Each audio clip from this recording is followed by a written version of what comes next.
부활 후 첫 번째 주일입니다. 부활절기는 이렇게 한 번, 두 번 끝나는 게 아니라 성령 강림절까지 계속되는 것이 이 부활절기를 지키는 일입니다. 성령 강림절은 오순절이라고 그러죠.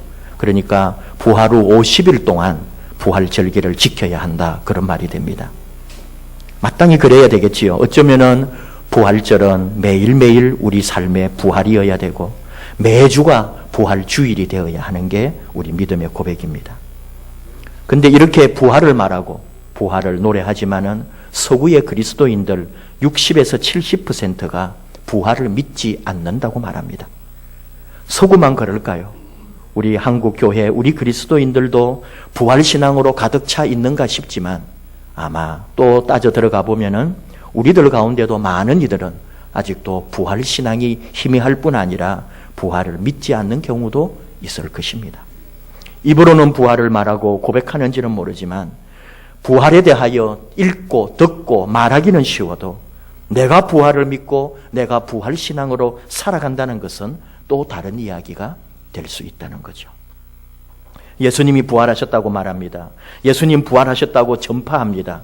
그리스도교는 부활의 종교입니다. 우리가 말합니다. 그런데 내가 부활을 믿습니다. 나도 부활할 것입니다. 이 믿음, 이 고백은 또 다른 이야기가 될 수 있다는 겁니다.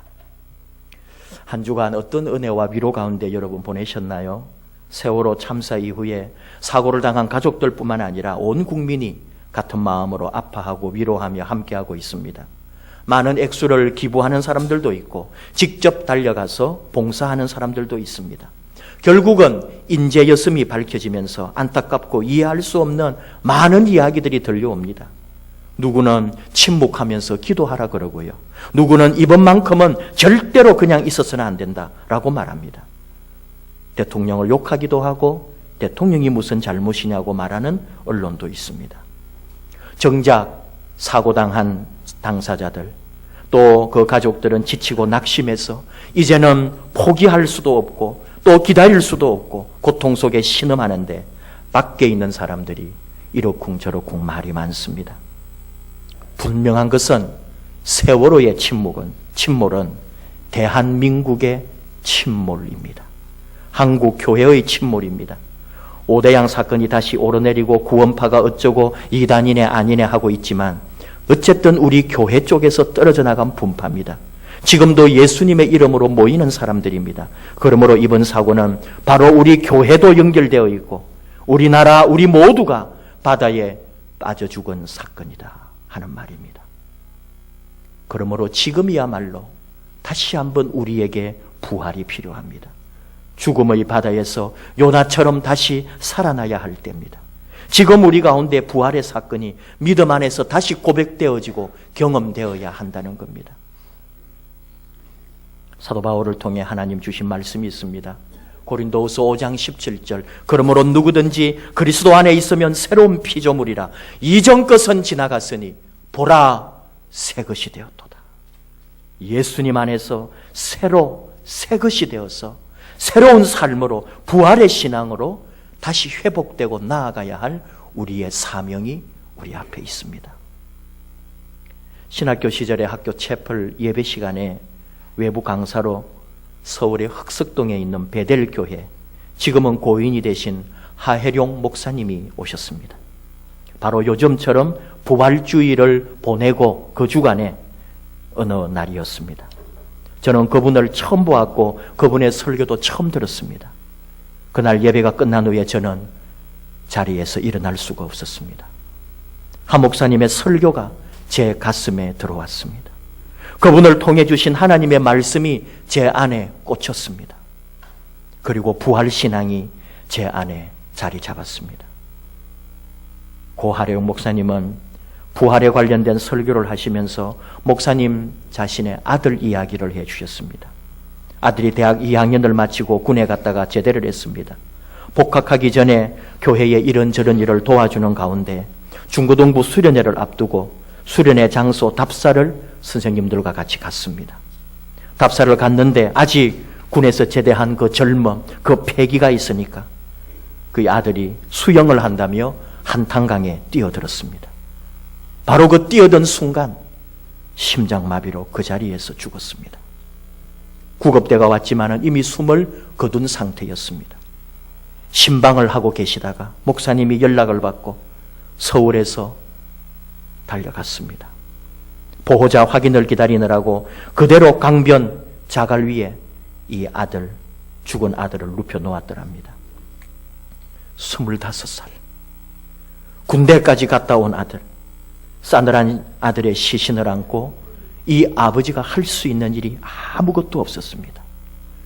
울고 또 울고, 아무리 울어도 목사님의 마음에 위로가 되지 않았습니다. 주님, 이 아들의 영혼을 받아주소서. 주님, 누가 부활이 없다고 말했습니까? 아니, 누가 부활을 아니라고 말합니까? 주님, 부활의 날에 이 아들을 다시 만날 것입니다. 하 목사님은 그날 이후 목회가 바뀌었다고 말합니다. 설교가 변했다고 말합니다. 자식을 먼저 잃고 가족을 먼저 떠나보낸 성도들의 심정을 그때서야 절절히 깨닫게 되었다고 고백합니다.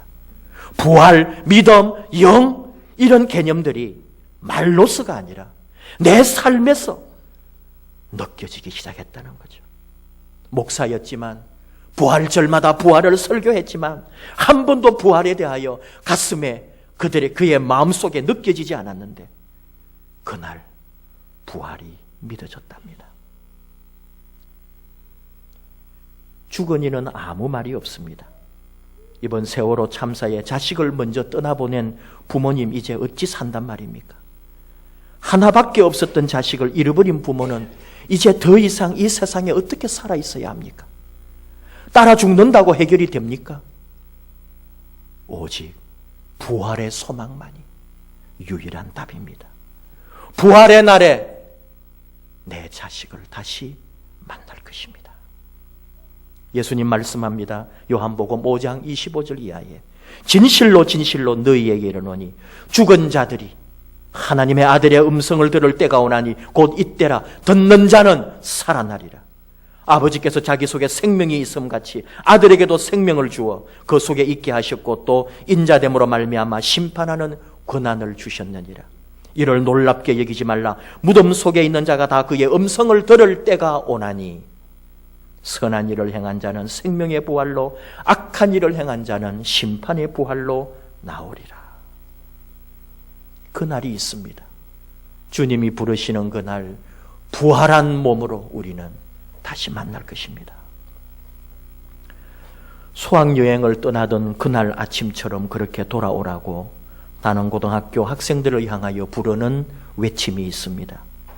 그날 아침처럼 그렇게 돌아오라. 저는 그 말을 들으면서 사도행전 시작 부분에 예수님이 세상의 마지막으로 계시면서 사람들과 이별하는 장면이 생각납니다. 사도행전 1장 9절 이하에 그들이 보는데 올려져 가시니 구름이 그를 가리어 보이지 않게 되더라. 올라가실 때에 제자들이 자세히 하늘을 쳐다보고 있는데 흰옷 입은 두 사람이 그들 곁에 서서 이르되 갈릴리 사람들아 어찌하여 서서 하늘을 쳐다보느냐. 너희 가운데서 하늘로 올려지신 이 예수는 하늘로 가심을 본 그대로 오시리라 하였느니라. 여호와의 증인은 이 말씀에서 예수는 하늘로 가심을 본 그대로 오시리라 이 말씀에 주목을 합니다. 두 가지 해석이 가능합니다. 하나는 예수님이 승천하시던 모습처럼 하늘에서 구름을 타고 다시 이 땅에 오신다고 하는 전통적이고 일반적인 생각입니다. 그런데 여호와의 증인들은 그렇게 생각을 하지 않았습니다. 하늘로 가심을 본 그대로 그 장면이 아니라 거기에 올라가신 예수님 자체에 주목을 했습니다. 그래서 하늘에서 구름을 타고 오는 게 아니라 우리가 보았던 그 예수님이 다시 오신다 이 말을 하는데 무슨 말이냐 하면은 그 예수님이 하늘에서 구름을 타고 오는 게 아니라 다시 어린 아이로도 올 수 있다는 거죠. 그 예수가 이 땅에 다시 온다 이 말로 해석을 해서 어린 아이로 이 세상에 다시 와서 자라서 메시아 예수님이 될 수 있다 이런 식으로까지 아주 새롭고 이상한 해석을 했습니다.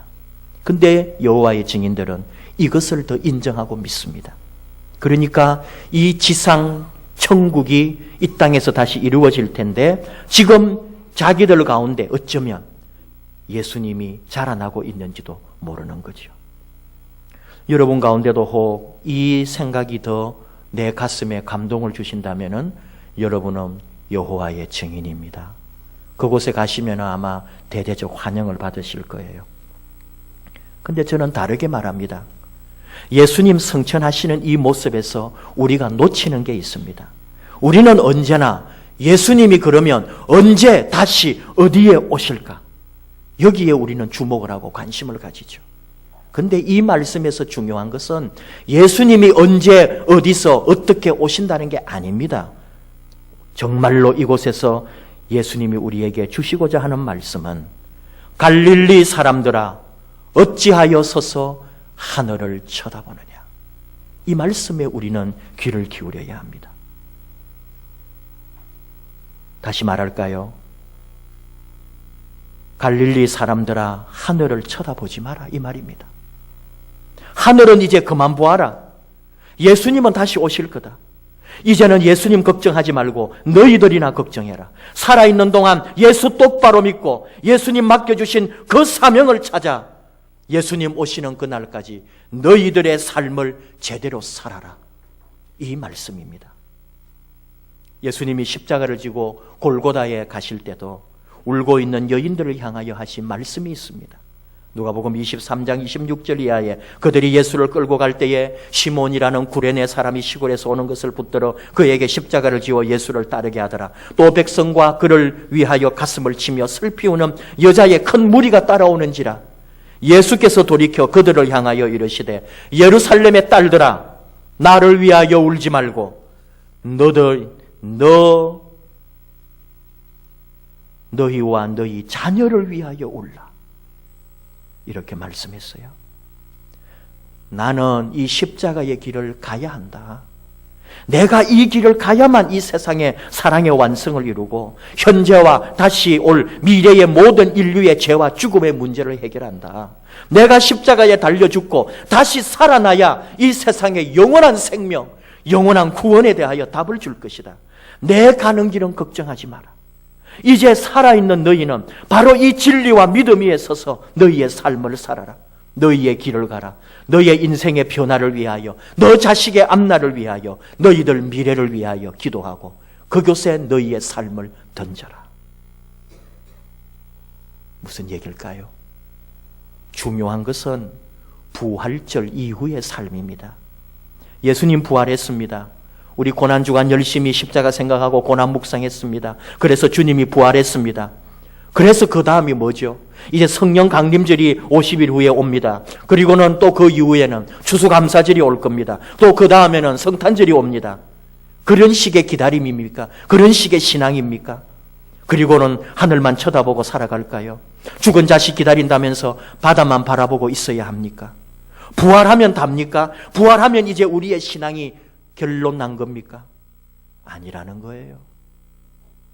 성경을, 예수님의 말씀을 우리가 제대로 듣고 깨달아야 합니다.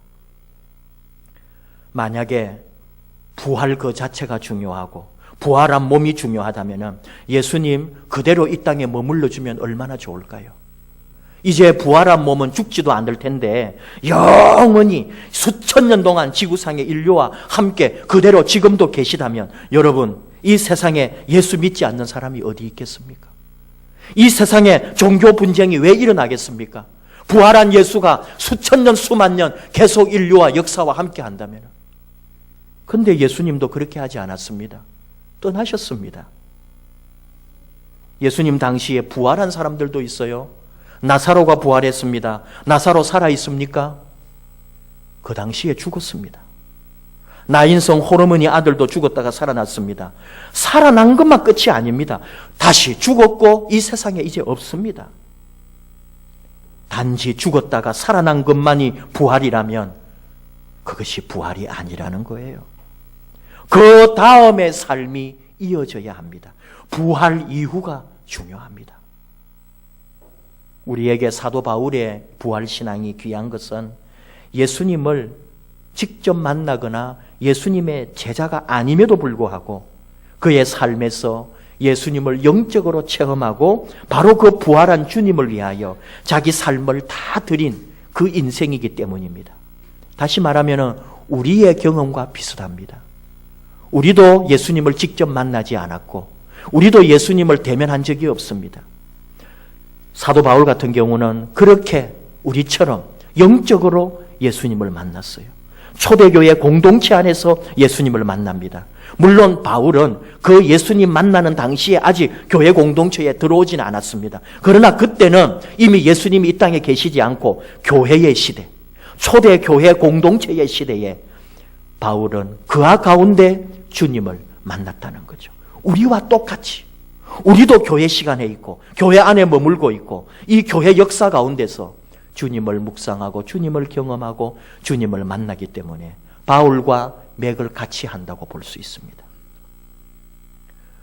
사도 바울은 오늘 이 고린도 후서 외에 이미 고린도 전서에 자신의 고백을 했습니다. 15장에서 내가 받은 것을 먼저 너희에게 전하였노니 이는 성경대로 그리스도께서 우리 죄를 위하여 죽으시고 장사 지낸 바 되셨다가 성경대로 사흘 만에 다시 살아나사 게바에게 보이시고 후에 12제자에게와 그 후에 500여 형제에게 일시에 보이셨나니 그 중에 지금까지 대다수는 살아있고 어떤 사람은 잠들었으며 그 후에 야고보에게 보이셨으며 그 후에 모든 사도에게와 맨 나중에 만삭되지 못하여 난 자 같은 내게도 보이셨느니라. 정말 자기는 아무것도 아닌데 부활하신 주님이 자기에게 보여주셨다는 거예요. 그리고 바울은 이것을 언제나 그 다메섹 도상에서 만난 부활의 주님, 영적 체험을 자기 인생의 최고의 경험으로 알고 그날 만난 주님을 위하여 일생을 바친 사도 바울이 되었습니다. 사형수들을 돌보면서 그리스도인으로 이끌어주신 한때 유명했죠. 박효진 장로님이라고 여러분도 많이 들어보셨을 겁니다. 저는 그분에게 직접 들었어요. 자기가 만난 예수님은 사도 바울과는 비교할 정도가 아니라고요. 무슨 소린가 했더니 자신은 바울보다도 더 세게 주님을 경험했다는 거예요. 바울이 만난 주님은 자기에게 비하면 아무것도 아니라는 거예요. 얼마나 강력하게 주님을 체험을 했는지. 박효진 장로님을 만난 주님은 그렇게 강렬하고 그의 인생에 충격적이었던 거죠. 감히 바울이 만난 주님보다도 자기가 만난 주님이 더 세다고 할 정도로. 여러분 가운데도 그럴 수 있습니다. 여러분 중에도 정말 바울의 체험보다도 더 강하게 주님을 체험하신 분이 있을 수 있습니다. 무슨 말이냐 하면은 바울이 예수님 만났다는 그 자체가 중요한 게 아니에요. 예수님을 만난 이후에 바울의 삶이 어떻게 되었는가? 부활의 주님을 만난 이후에 바울이 어떻게 변했는가? 이게 소중하다는 말입니다.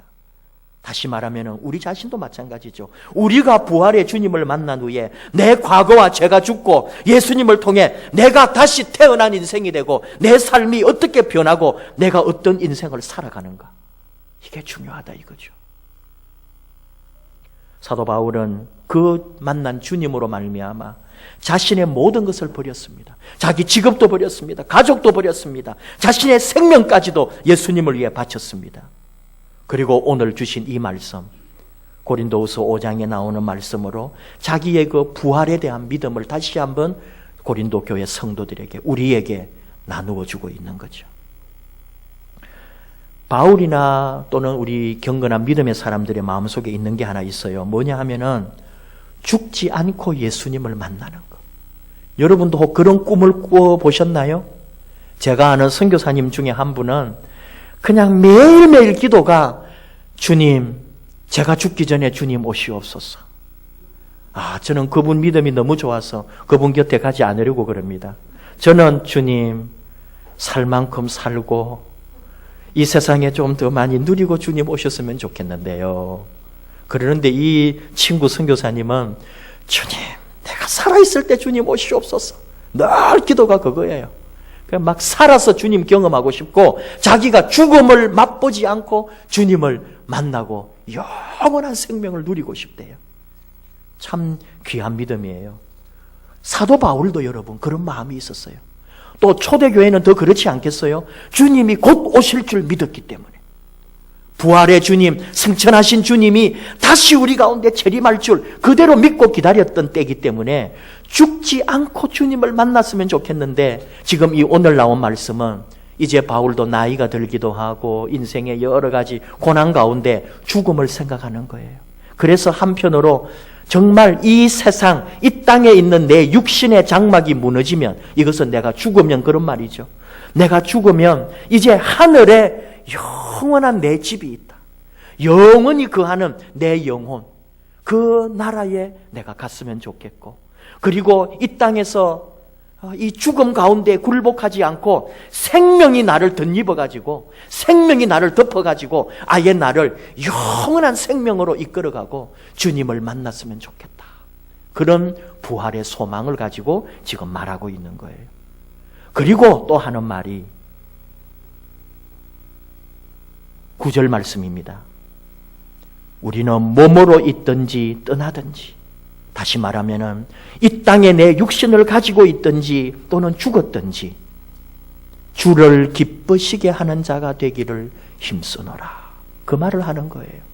우리에게 바울이 전해주고 싶은 말, 하나님께서 오늘 우리에게 주시고자 하는 말씀이 이겁니다. 정말로 내가 죽었거나 살았거나 내 삶이 주님을 기쁘시게 하는 삶으로, 그 삶의 나를 드리는 거죠. 우리는 믿음으로 행하고 보는 것으로 행하지 아니한다고 5절에서 말합니다. 여러분, 우리가 7절에서 믿음으로 행하고 보는 것으로 행하지 않는다고요. 이게 굉장히 어려운 말입니다. 오늘 이 시대가 전부 보여달라 그럽니다. 여러분, 저도 여러분에게 보여주고 싶어요. 하나님을 보여주고 예수님을 보여주고 성령님의 역사를 보여주고 기적을 보여주고 싶어요. 그런데 그런 것은 보여줄 수가 없습니다. 그런데 우리는 믿습니다. 보이는 것보다도 보이지 않는 곳에 진리가 있다는 것을. 다 보여달라 그러지만 주님도 말씀합니다. 요한복음 20장 29절 예수께서 이르시되 너는 나를 본고로 믿느냐? 보지 못하고 믿는 자들은 복되다. 우리가 이 진리 안에까지 가야 하는데 우리는 믿음으로 삽니다. 보는 삶으로 결정하지 않습니다. 우리는 오늘 삶으로 주님을 기쁘시게 하는 자가 되기를 힘쓰노라. 책임적인 존재가 되고 내게 주어진 이 땅의 삶을 허비하지 않습니다. 이 시간, 이 생명, 나를 둘러싼 이 모든 환경을 원망하거나 불평하지 않습니다. 나는 이겨내고 돌파해 나가고 내게 주신 이 부활의 소망으로 나는 반드시 더 좋아질 겁니다. 나는 더 잘 될 겁니다. 나는 더 복 받을 겁니다. 사도 바울에게 주신 하나님의 마음이 있어요. 빌립보서 3장 10절 이하에 내가 그리스도와 그 부활의 권능과 그 고난에 참여함을 알고자 하여 그의 죽으심을 본받아 어떻게 해서든지 죽은 자 가운데서 부활에 이르려 하노니 내가 이미 얻었다 함도 아니요 온전히 이루었다 함도 아니라 오직 내가 그리스도 예수께 잡힌 바 된 그것을 잡으려고 달려가노라. 그렇게 말합니다. 사도 바울이 빌립보 교회에 보낸 편지인데 자기도 이 죽음을 생각하면 힘들죠. 그러나 바울은 분명히 말합니다. 나도 부활할 것이라고. 그리고 그 주님의 영광에 이를 것이라고. 근데 더 중요한 것은 그 부활에 가기 전에 오늘 내가 이 땅에 살아있는 동안에 내가 얻었다 함도 아니고 이루었다 함도 아니고 겸손하게 우리 예수께 잡힌 바 된 이 인생, 예수님에게 붙들린 이 인생, 오직 표대를 향하여 예수님을 향하여 나는 달려갈 뿐이다.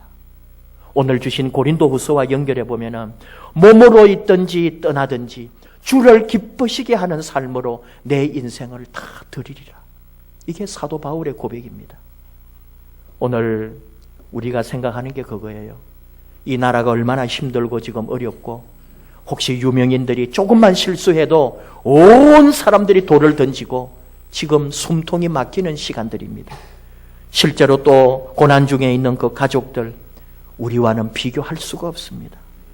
안산제일교회 고훈 목사님 교회는 12명의 아이들이 실종되거나 죽었습니다. 교회의 비극이고 눈물이고 목사님으로부터 모든 성도님들이 가슴이 아팠어. 숨을 쉴 수가 없을 정도로. 그리고 그 찾은 시신들 중에 그 고통스러운 모습을 본 가족들이 얼마나 아파하는지 이루 말로 할 수가 없는 거예요. 그럼에도 불구하고 여러분, 우리는 살아 있습니다. 어떻게 할 겁니까? 이 살아 있음을 우리가 할 수 있는 것은 주님을 기쁘시게 하는 일이에요.